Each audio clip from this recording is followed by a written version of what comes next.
जय परमेश्वर भाइयों, जय परमेश्वर भाइयों। साधनोपदास महाराज लिखी किताब जगत हित करनी। तो भाइयों, हिंदू, मुसलमान, अंग्रेज सभी देवता लोगों को हाथ जोड़ करके अर्ज है, यह किताब जगत हित करनी एक बार जरूर पढ़े। तो भाइयों, यह किताब आज पढ़ करके सुनाते पेज नंबर 102 से। तो भाइयों, हिंदू, मुसलमान, अंग्रेज और सातों आठों विलायतों के राजा बादशाहों से हाथ जोड़ करके अर्ज है, यह किताब जगत हित करनी एक बार जरूर पढ़े और पढ़ करके इंसाफ करे। तो भाइयों, यह किताब पढ़ करके सुनाना हमने हमारा फर्ज समझा है। तो यह किताब पढ़ करके रोज रोज सुनाते इंसाफ के वास्ते, ताकि इस किताब का इंसाफ होवे तो दुनिया में अमन चैन कायम हो जावे। तो भाइयों, साधनोपदास महाराज बता रहे, वही पढ़ करके सुनाते। जय परमेश्वर भाइयों, जय परमेश्वर। वो किताब मुफीद आम मौसूम ब जगत हित करनी।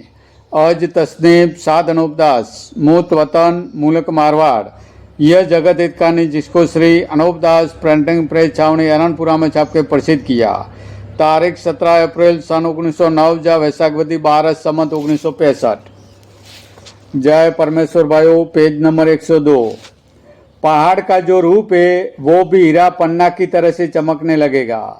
और हीरा पन्ना यह पहाड़ है, परंतु जब जमीन माता की बीमारी जाती रहेगी, जब कुल चीज़ें मेवा, मिष्टान वगैरह और चर्बी वगैरह सज्ज की तरह से होने लगेगी, जब यह जानना कि बनियों ने राक्षसी पाप को छोड़ा है, नहीं तो यह बनिए अपने राक्षसी पाप से कुछ का कुछ भुला के, कुछ का कुछ सुझा के भुला देंगे।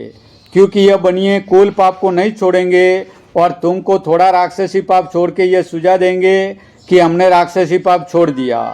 सो यह बात तुम अच्छी तरह से ख्याल करना कि जब यह बनिए पाप को छोड़ देवेंगे, जब तो कोई भी कच्ची उम्र में नहीं मरेगा और तुम तमाम दुनिया के लोगों की ऐसी बुद्धि हो जाएगी कि एक एक को चाहने लगेगा और शेर बकरी शामिल चरेगी।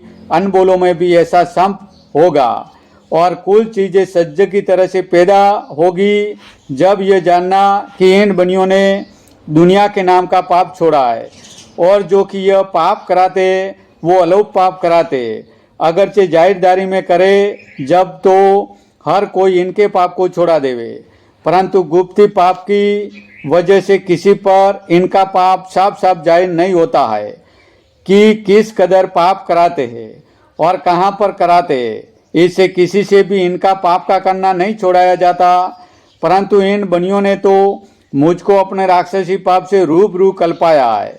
इससे इनकी चोरी मालूम हुई और जिस कदर पाप से नुकसान हो रहा है वो मैं अपनी नज़रों से देख रहा हूँ। इससे आप लोगों को इस लिखे हुए पर गौर फरमाना मुनासिब है कि मालिक के घर से तो सबकी उम्र पूरी दी हुई है और इस जमाने में तो आदमी की उम्र 125 बरस की है। सो 125 बरस की उम्र मेरी भी है और मेरा जन्म चैत्र सुदी 14 संवत 1905 का है। सो इस मिति और समझ से लगाकर संवत 2030 तक मेरी उम्र होनी चाहिए, क्योंकि यह कुछ आदमी की दी हुई थोड़ी है, यह तो परमेश्वर की दी हुई है। और इसी तरह से कुल जहान के लोगों की उम्र 125 बरस की है, परंतु यह किसी को भी पूरी उम्र नहीं पाने देते और कच्ची उम्र में मार देते। सो इस पाप की वजह से लाखों में एक दो की पूरी उम्र होती है। सो मुझको तो इस बात का गम नहीं है, परंतु यह बनिए मुझको अपने राक्षसी पाप से कच्ची उम्र में मार देंगे।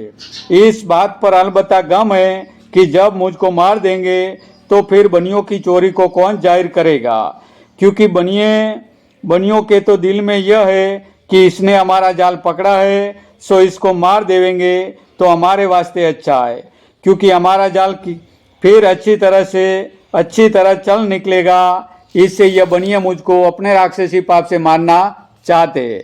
जय परमेश्वर भाइयों, जय परमेश्वर।